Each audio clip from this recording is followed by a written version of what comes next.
In the name of Allah, the Beneficent, the Most Merciful, I bear witness that there is but one God, whose proper name is Allah, who came to us in the person of Master Farad Muhammad, to whom all holy praises are forever due.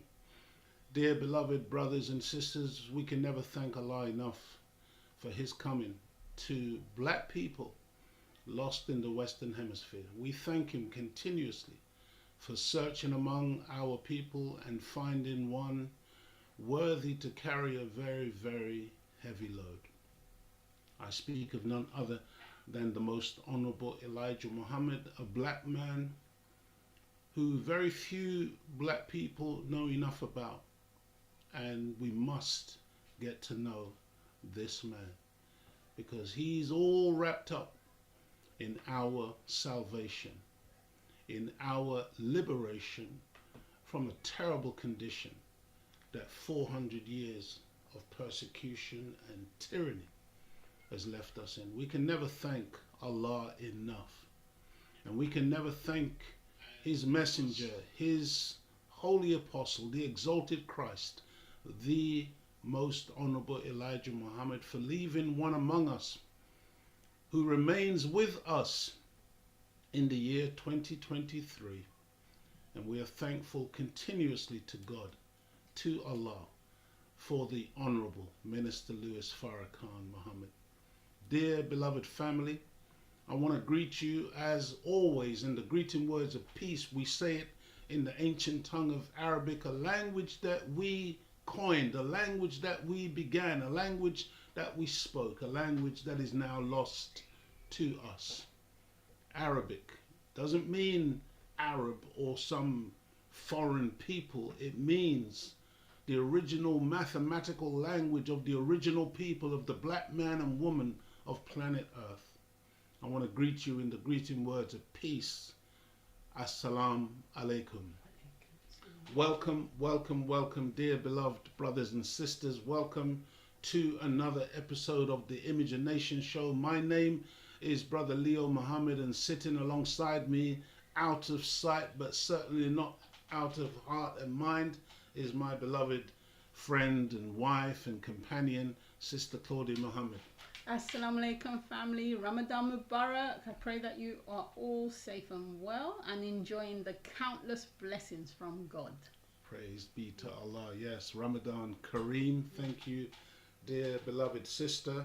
And dear family, we are continuing with our program this week, really looking at this this concept, this phenomena called Ramadan, and just really having a conversation around it in truth, in order that all of us can get a better idea of what this great and holy month is all about. And so welcome to episode 73. I think I left 73 there from last week, because last week I didn't show this opening card, but it's in truth, it is episode 74. Episode 73 is on show, but it is indeed episode 74, I believe. And it is part 3 of the holy month of Ramadan. Welcome, welcome, welcome. Greetings, Jah Rastafari, to all of my Rastafarian brothers and sisters. Shalom, shalom to all of my Hebrew brothers and sisters. You are most welcome. Once again, I got to give you that little warning that our shows during the month of Ramadan are limited to 1 hour only. And so it's a very quick process during this holy month, dear family, where we want to focus and concentrate on our God, on Almighty God Allah. We want to focus and concentrate on that prescription called fasting. We want to focus and concentrate on prayer. We want to focus and concentrate on self-improvement, and we want to focus and concentrate on the giving of charity, the helping of those lesser off than ourselves. And we want to really look at the benefits of this holy month and why all of us should attempt to engage in 1 month of fasting, 1 month of deprivation in order to build the will, in order for us to become better human beings. So, dear family, this is what we are attempting to do during this holy month. Don't forget, brothers and sisters, we want to know where you are in the world, where you are on the planet, where you are viewing from. If you have a question, put it in the chat, and if we have the opportunity to answer, we will attempt to do so. Sister, how are you today? No, I'm good. I was going to ask you. I'm good, praise be to Allah. I was going to ask you, how are you finding Ramadan? Yeah, it's beautiful. You know, this Ramadan is actually a little bit easier than so many that we've done in the past, because in the past, when they've been during the summer months, there's been 18, 20 hours that, you know, one has to go without. I think right now we're doing maybe 12, 13 hours around that, you know, so it's not as long in terms of the day going without food and drink. And it gets dark a little bit earlier, but it's actually been staying lighter over the last week or so. But yeah, I'm enjoying it, dear family. I'm one part. I'm reading the Quran from cover to cover, which is what we attempt to do during the month of Ramadan. I am one part behind at the present time, so currently I'm at part 14. Part 14. So I'll be reading this part this evening, and maybe reading 2 parts just to catch up, because I think where are you? Part 15. We read part 15 today. Right, so that's what I'm saying. Yes. I'm still at 14. I'm one part behind, so I shall catch up, inshallah. And if you, just a question for you. So if you were telling somebody who didn't know about Ramadan, what would you say were the benefits of doing Ramadan? I mean, there are so many in truth, and what I wanted to do, one of the things I wanted to do, I'm not sure if I'm going to be able to do it, but one of the things that I wanted to do was to actually show. I'm not going to be able to do it because it's not set up. But I wanted to show the Honourable Minister Louis Farrakhan really breaking down an aspect of that in terms of what the benefits are. But for me, you know, what I would say, sister, is that for me, the main benefit is the building of the will. You know, it's taking back power to oneself. It's recognizing that we live in a world where much of our self-determination as human beings has been taken away. It's been removed. And for me, the major benefit, apart from the benefit of trying to get closer to God, trying to get closer, in Arabic we say the developing a personal relationship an intimate relationship with Rabbil Alameen, an intimate relationship with God. So feeling spiritually connected to the Creator, to God, to that energy, that infinite power that is really the power that drives the universe and drives us as human beings. That unseen reality, but even though it's unseen, it's very, very real. So apart from that, developing that relationship, for me it's about developing that willpower. And see, what I saw, what the Honourable Minister Louis Farrakhan was breaking down earlier on, and I've got a couple of notes here as well from Imam Sultan Rahman, but it's this thing about being able to deny oneself that which is natural. Okay? So food and water are natural things that we need.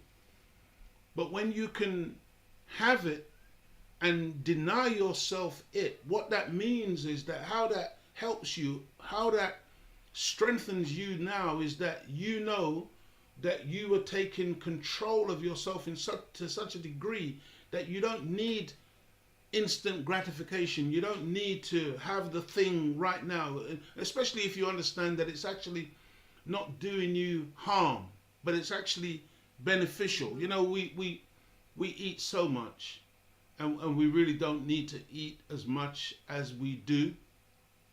And believe it or not, dear family, your body can't heal itself. The body is magnificent when it comes to repairing itself and healing itself. It's not the plaster that you put on the cut that heals the cut. It's an inner working of the body that heals the cut. The plaster is really there just to cover the wound. Okay? But it's just knowing that fasting, as it says in the Holy Quran, is a prescription. Okay? It's medicine. When you deprive yourself of food, there's a reason why when you go to hospital and they're going to do something to you, something major, operation or whatever, it says on the end of your bed on your chart, nil by mouth. Nil by mouth.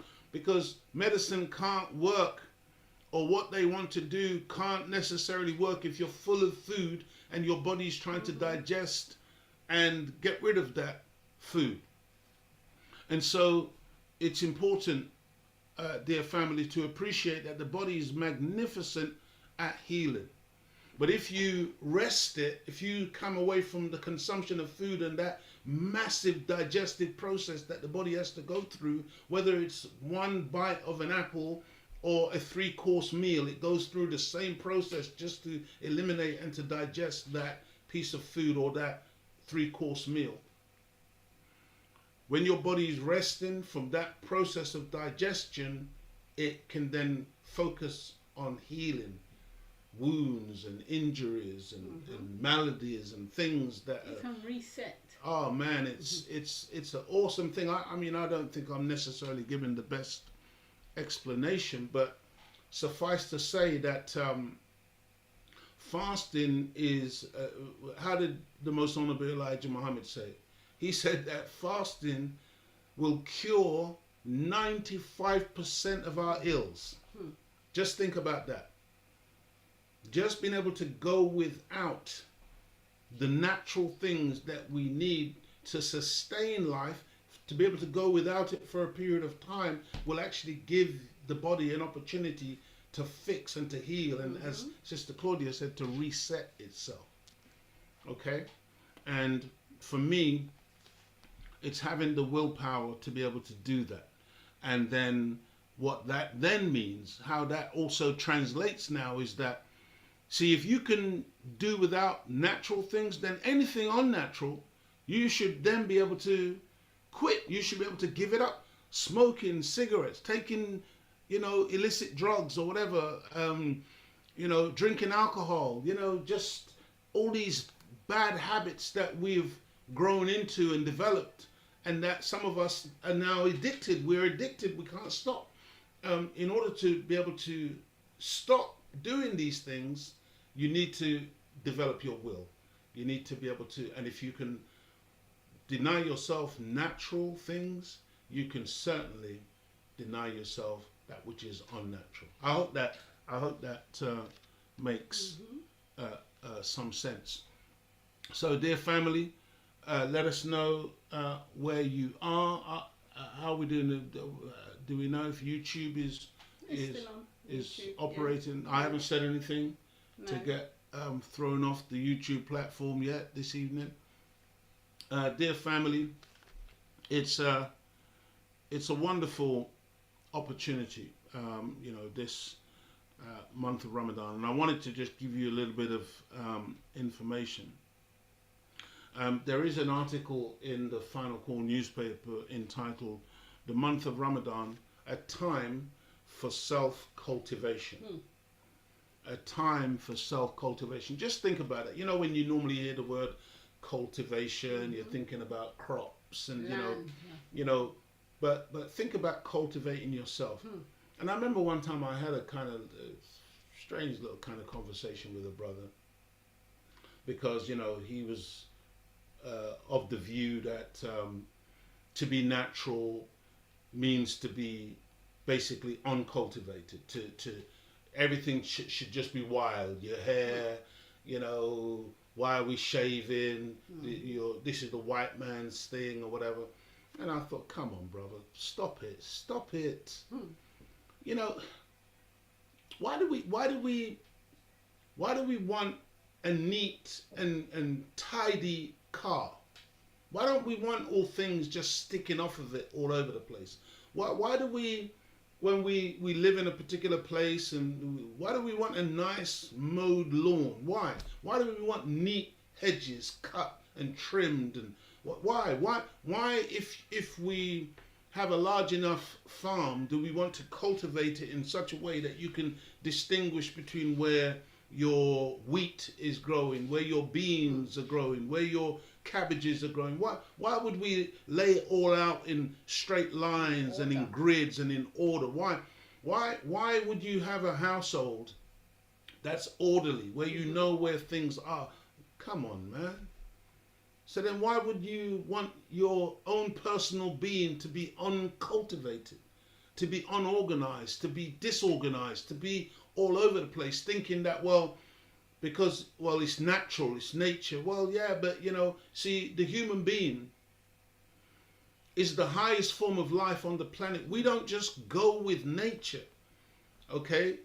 We are nature, and we cultivate nature to serve us the best way possible. I remember being a child in Jamaica, walking and stepping on thorns. The word we use in Jamaica is maka. Okay, some big thorns stick in your foot because we were walking barefoot. Let me tell you something, man. As a man, as a family, as a community, as a nation, you clean up all of that. You don't have thorns and maca just all over the place that can injure a child or injure anybody. You cultivate an environment of safety. There are certain places that used to be overrun by snakes. You see, but when human beings move into those areas, you don't just leave it. You cultivate the place in such a way that snakes don't want to come into that environment, because now they don't want to be mixing with humans. You don't want snakes coming into your house.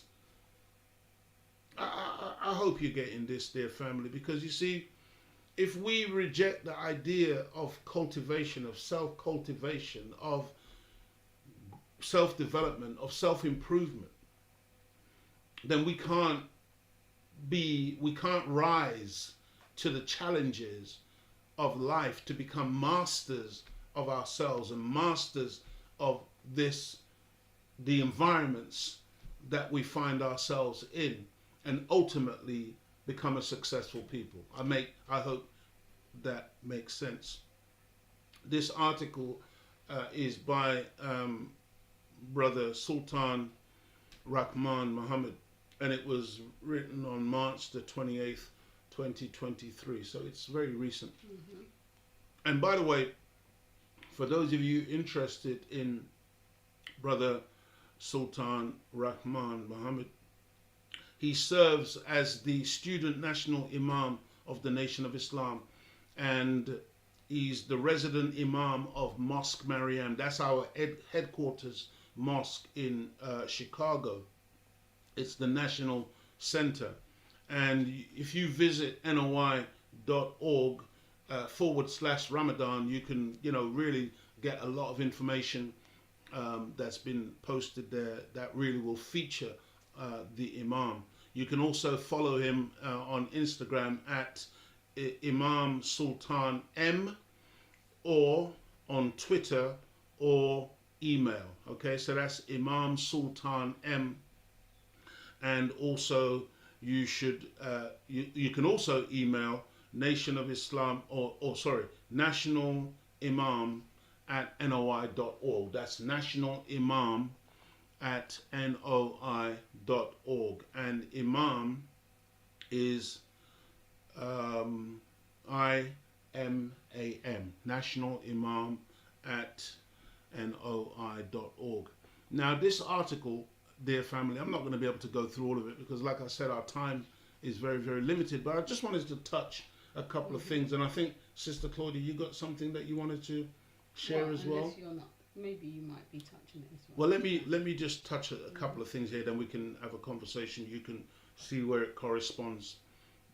But Brother Sultan Rahman says, through mastery over the forces of our nature, if we're able to fast from the basic needs of life, such as food, water, and sexual desires during daylight hours, we will find it easier to deny the low desires of self found in our inclinations towards learned bad habits and the call of satanic influences upon our thoughts and deeds.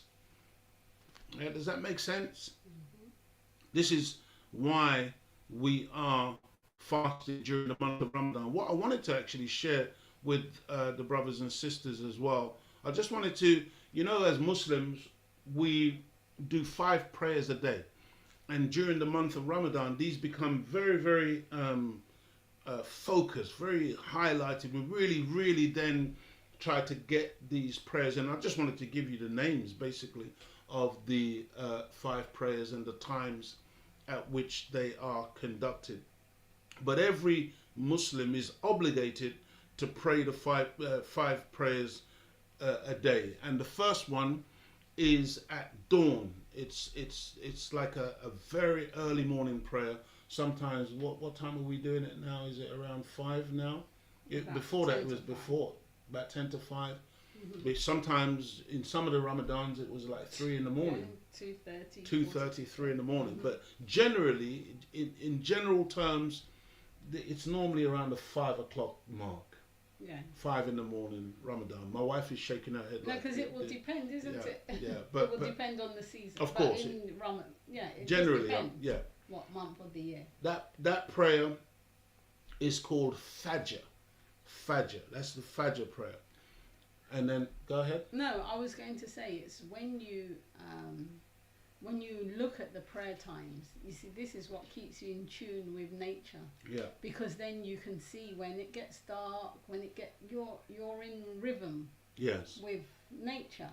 Yes. Well, because it covers the entire day, doesn't it? Yes. And it comes at prescribed times. Yes, because you know when it's going to get dark, you know when it's going to get light. Whereas ordinarily, if you're not praying, then day comes, night comes. You're just not thinking about it, but you're very conscious. Yeah, you become conscious of your day. Yes. Yeah, and how the day is broken up into particular sections. Yes, and how then the springtime, the summer, the fall, the winter, you're very in tune with nature. Yes. So, the next prayer is called Zohar. I mean, different people pronounce it in different ways. It's generally, we spell it Z-U-H-R, Zohar prayer. And that prayer normally is just after noon, just after the midday. Yes. This time of the year, that's the time it takes place. I know some it was other around, times it was 12. Could be before. Around midday. Yes, and then now it's 1.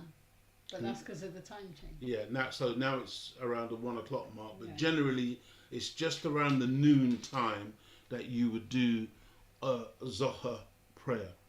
And then the next prayer is called Asr or Al-Asr, which is the time. It literally means time or the time in Arabic, Asr prayer.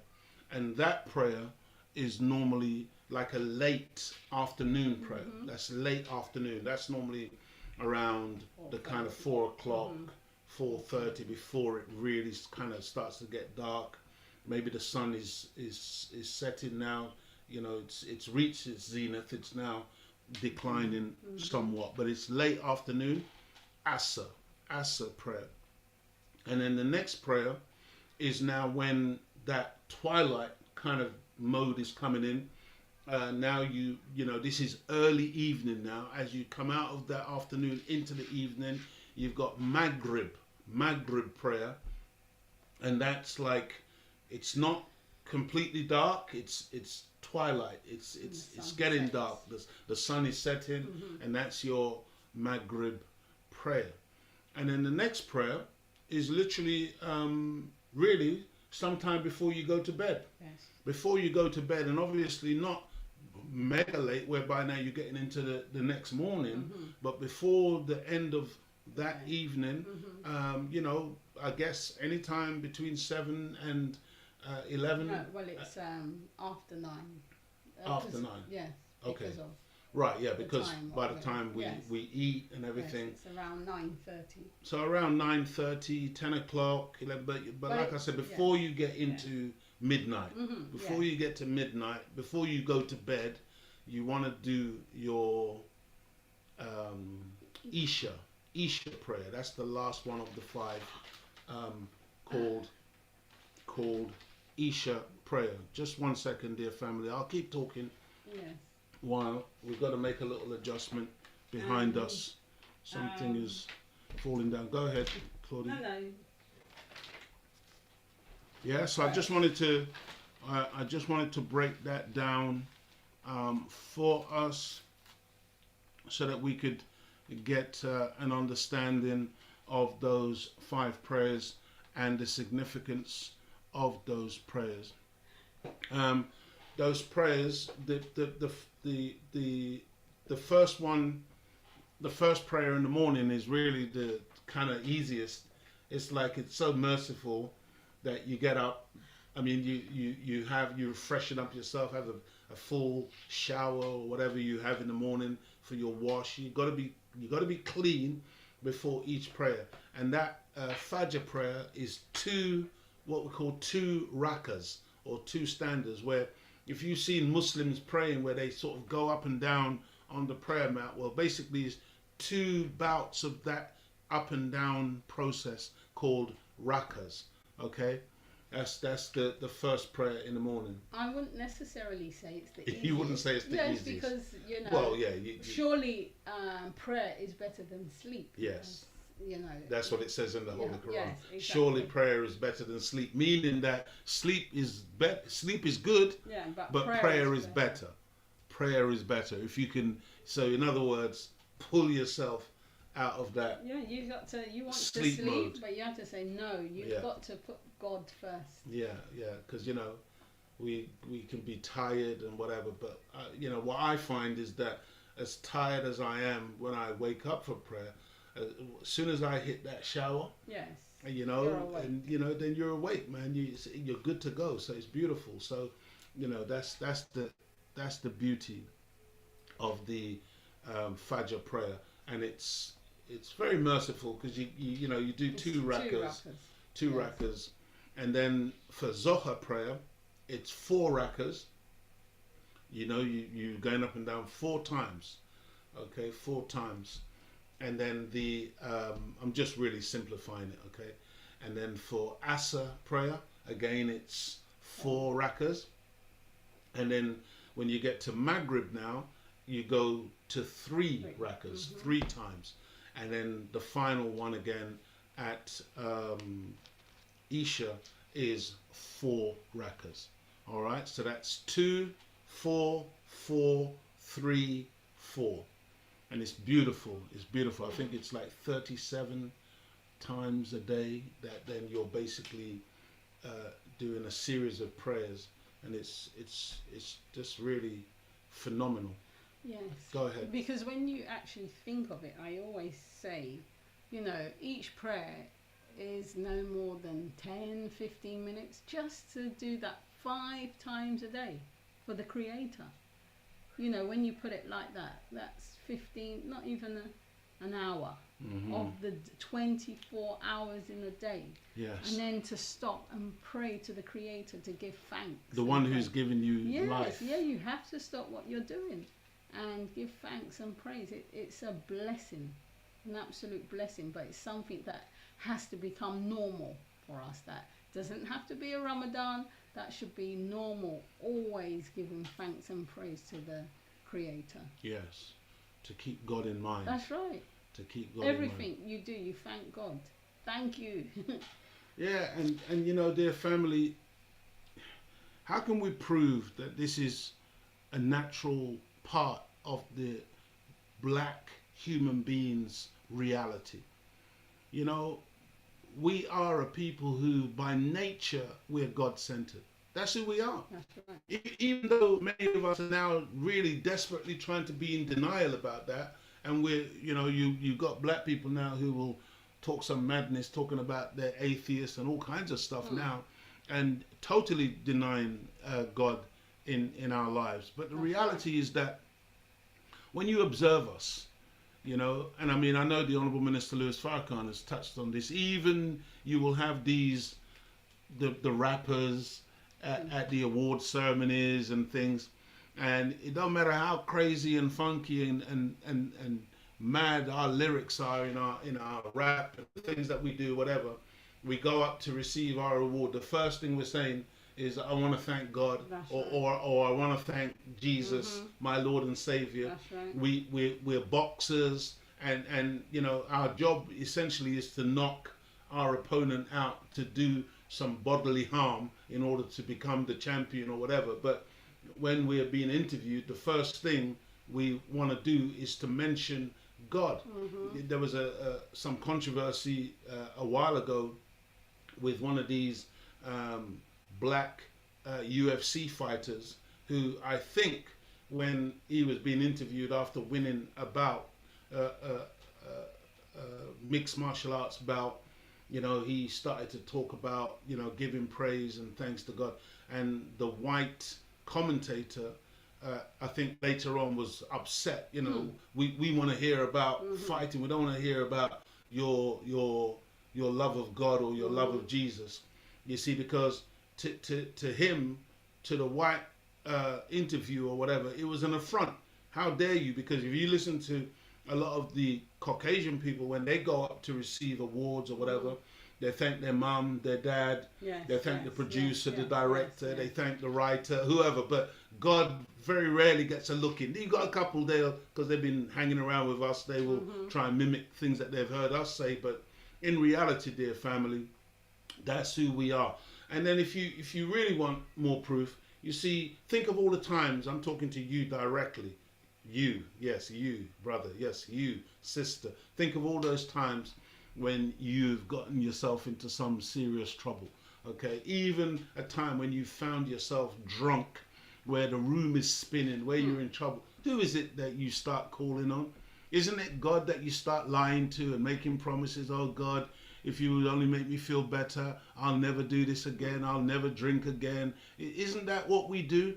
When we're on that airplane and the airplane starts hitting that those air pockets and getting into trouble, that turbulence, and you know, it's touch and go whether we're going to get through. Who is it that we turn to? Do we shout, pilot? Do we call the pilot? No, we don't call the pilot, dear family. We reach for our Bible, we reach for the little cross we got around our neck, whatever. We start muttering to God under our breath, you see, because that's the reality of who we are. It comes out of us like a web comes out of a spider. It's our nature. It is our nature. And no matter how terrible the individual's life was while they lived and they did all their madness, come death, what do they want?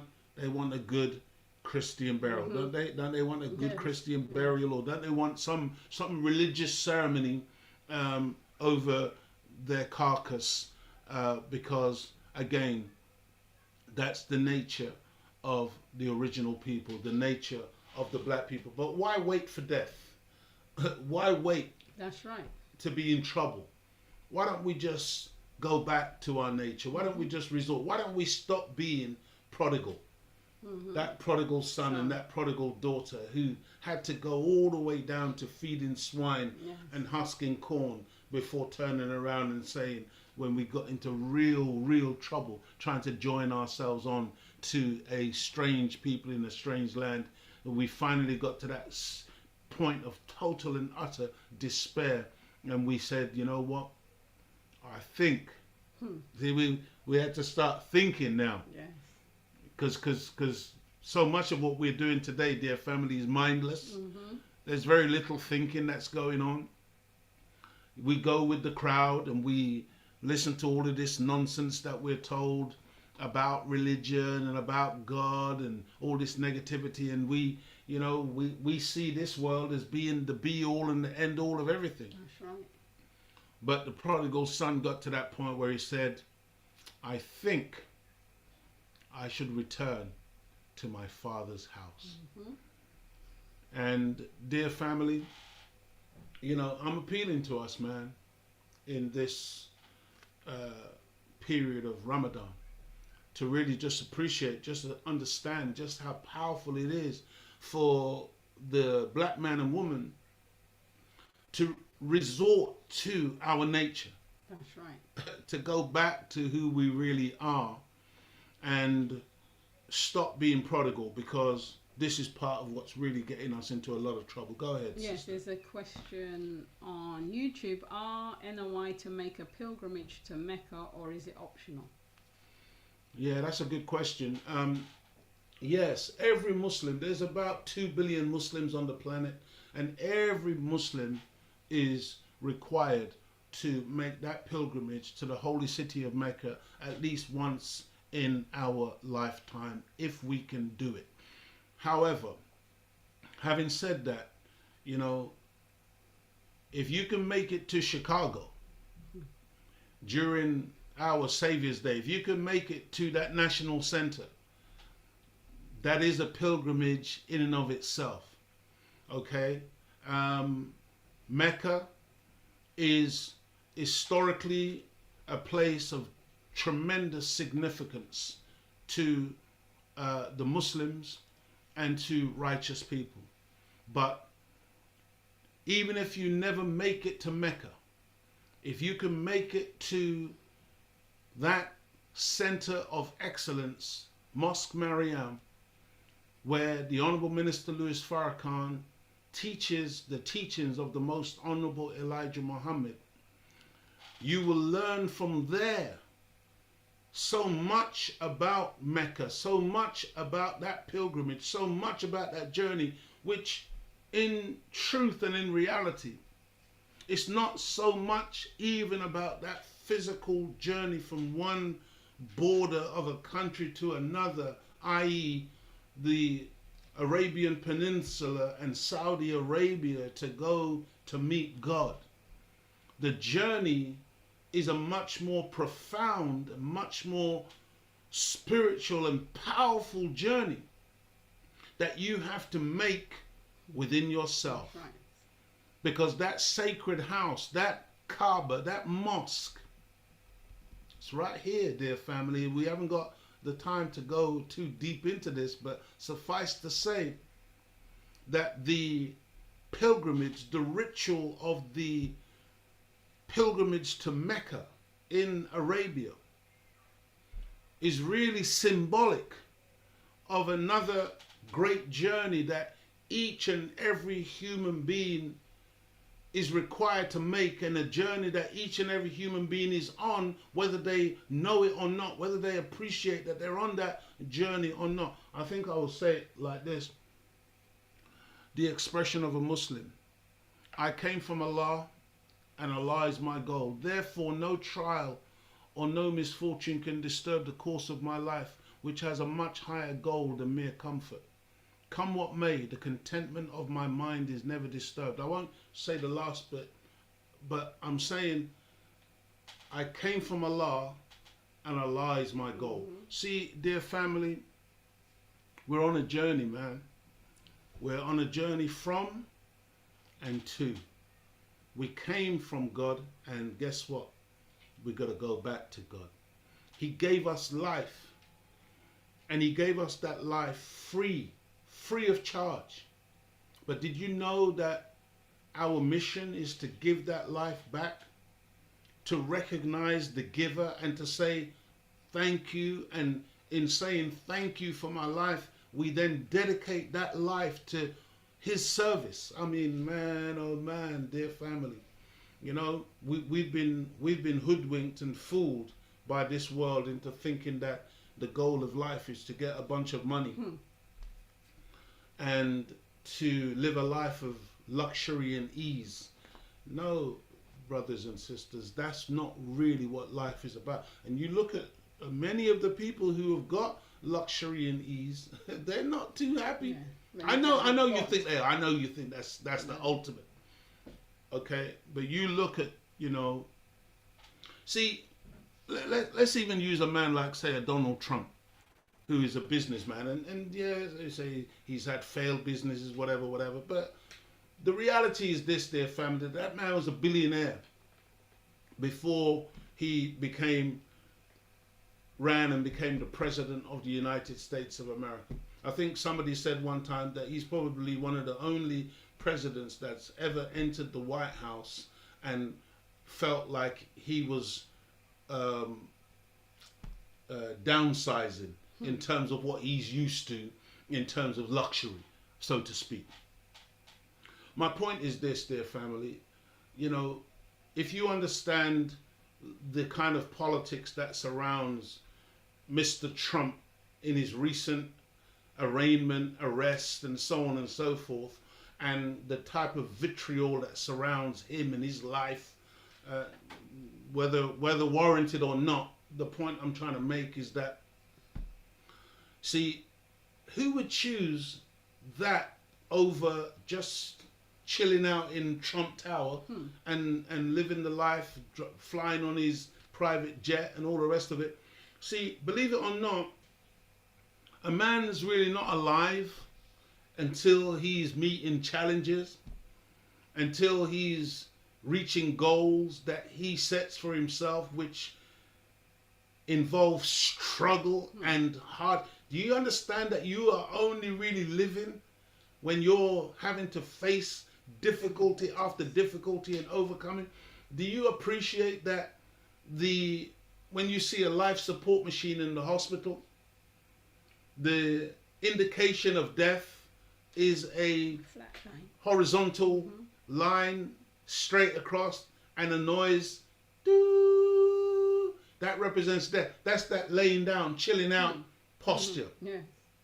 But what is the sign of life on that same machine? It's doo, doo, doo, doo, doo. It's up and down. It's hills and valleys. It's trials and tribulations. People like, I'm using these white men, people like Richard Branson, who've got all this money and everything, but then are they chilling out on a beach somewhere? No, they're launching this enterprise and that enterprise and trying to go to space. And believe me, a lot of us as black people, we got the wrong idea in terms of trying to get some money to go and chill out somewhere. No, dear family, that's not real living, okay? We need to meet some challenges. We need to challenge ourselves, because only when the human being embarks on that search for self, to get that real knowledge of self, to appreciate the capabilities of what a human being can accomplish, man, that's when we really start living. And again, this brings us right back to this Ramadan and why it's so important, dear brothers and sisters, to engage in this fast, because of what it actually means and what it can potentially bring out of us. Did you want to share anything, Sister Claudia? Well, there was a little point. Go ahead. It's not really on. It's not on the subject. The subject, but okay. You know, we just thank anyway all of you for tuning in.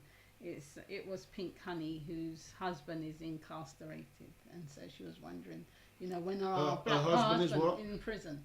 Okay. So she was wondering when are men gonna come out of these places.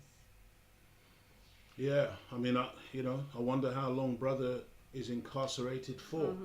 Um, there are too many of our Far too people many. incarcerated. Far too many. Too many of our. I mean, the British prison system where we live here in the UK, full of black people, full of black people, and also the mental institutions, That's right. full of black people. And this government, as all of the governments before, have made it their signal duty to lock us up. That's right. All by design. It's all by design. It's absolutely all by design.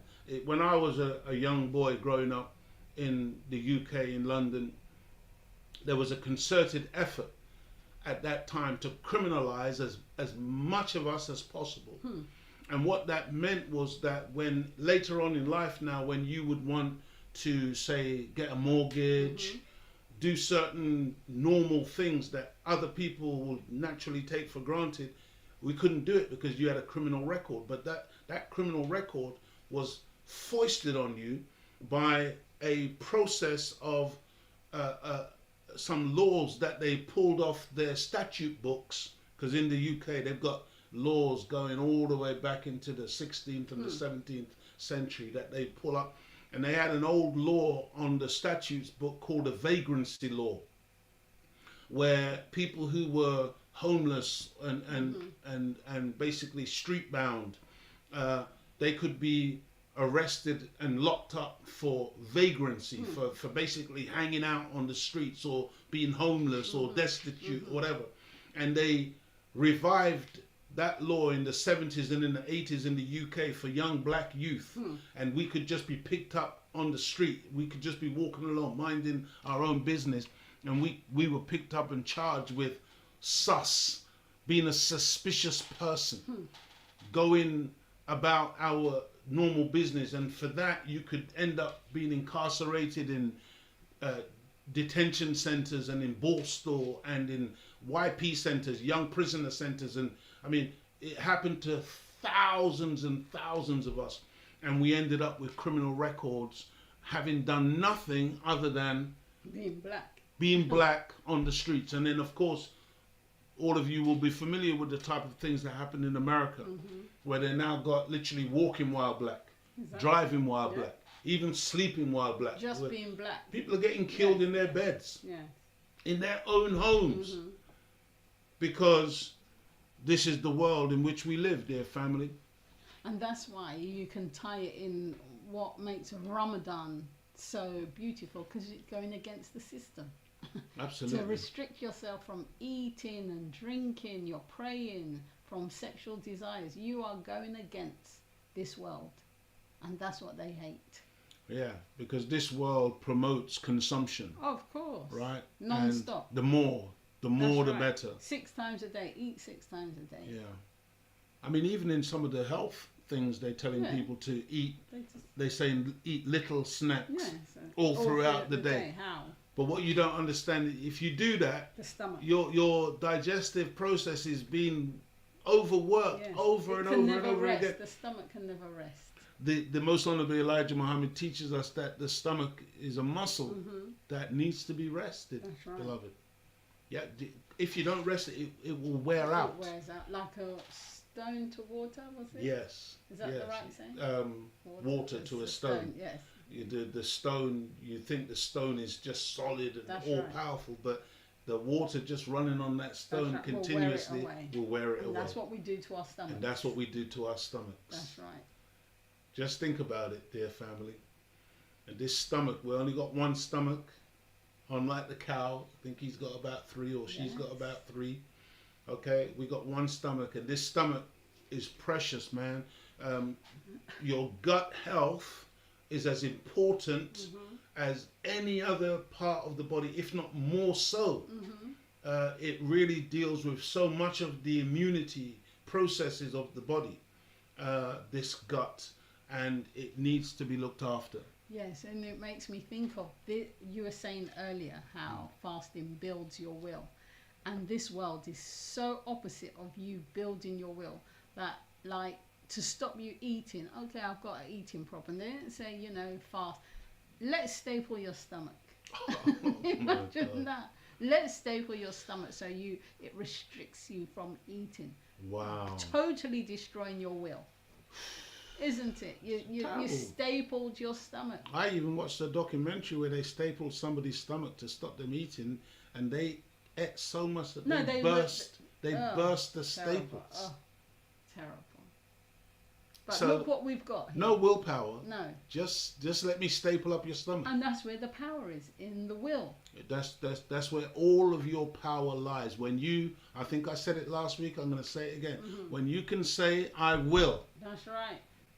I will not, or I will Mm-hmm. do, Mm-hmm. and then you fulfill your will. That's right. Oh man, you're talking about a powerful being there. That's right. Okay, you got your last 10 minutes. Okay, this article that I was reading in the final call from Brother Imam Sultan goes on. He says the Honourable Minister Louis Farrakhan teaches us in self-improvement, basis for community development, study guides.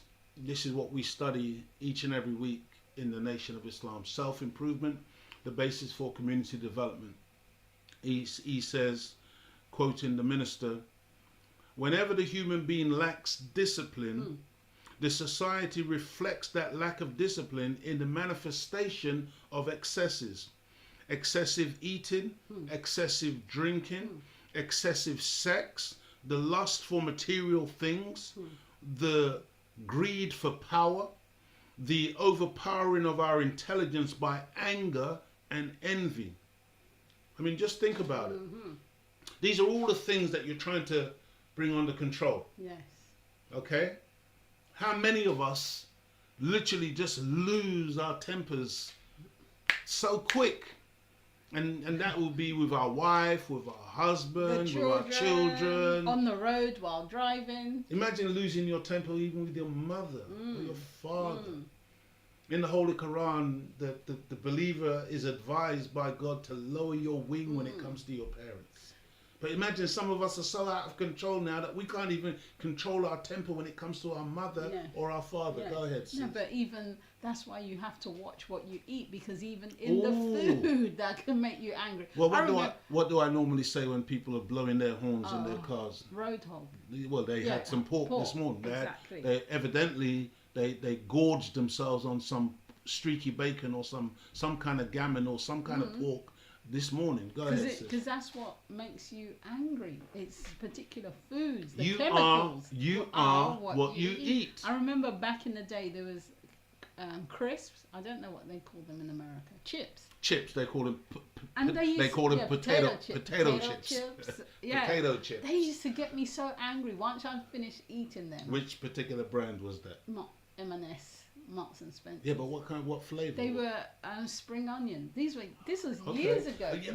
Because I mean, I want you to hold your point, but think about it.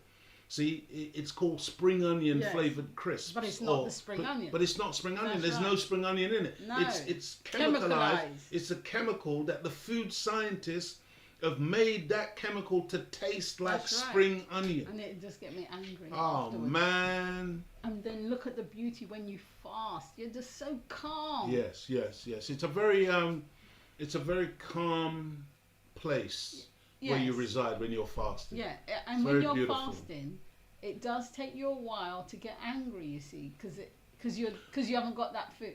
No, well, it depends what you're. Well. No, because you try and you haven't got that food in you that will stimulate that anger. But I must admit, and I've got to tell the when I'm fasting, especially if I'm doing a long fast, you get. It's called not suffering fools. See, because you see, when I've gone like 2, 3, 4, 5, 6, 7, 8, 9, 10, 11, 12, 14 days without any food, and I'm looking around and I see pure foolishness going on, and I'm saying to myself, man, look at the trivia.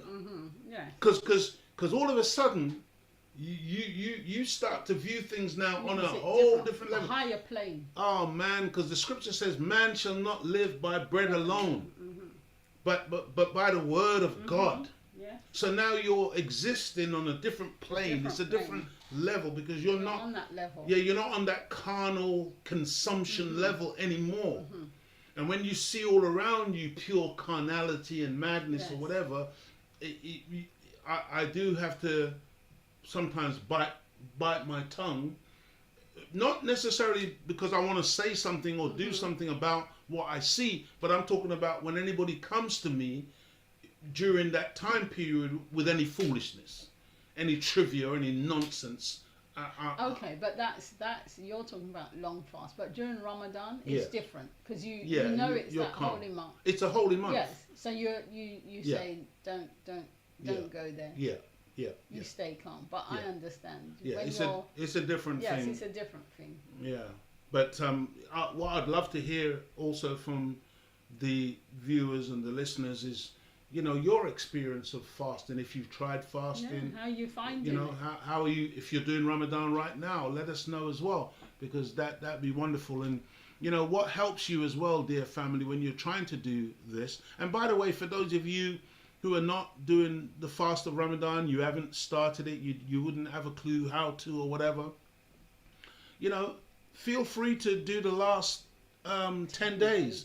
Feel free to do the last 5 days. Feel free to do the last 3. Just try something during this month. God is very merciful. Absolutely. And very loving and very forgiving. And if you've never done it before, you don't know quite how to do it, just trying to do a little. You will get benefits. You will get blessings. You will be, rewarded for your efforts. And so, let us know. In the chat. Go ahead. Can I read this then? Go ahead. This is from the Holy Quran, Surah 2, section 23 on fasting. Okay. In the name of Allah, the Beneficent, the Most Merciful. O you who believe. O you who believe. If you believe, if you're a believer. Yes. So, O you who believe, fasting is prescribed. Just hold on a second though. That's a book written 1,400 years ago. That's right. And the language, and again, if you go to the Arabic we're reading it in English, but if you go to the Arabic, you find Arabic is mathematical. It's very, very accurate. And so when you see that word prescription, that's right. Fasting is prescribed for you because this is God now being your doctor. That's right. Go ahead, sir. Yes. So fasting is prescribed for you as it was prescribed for those before you, so that you may guard against evil.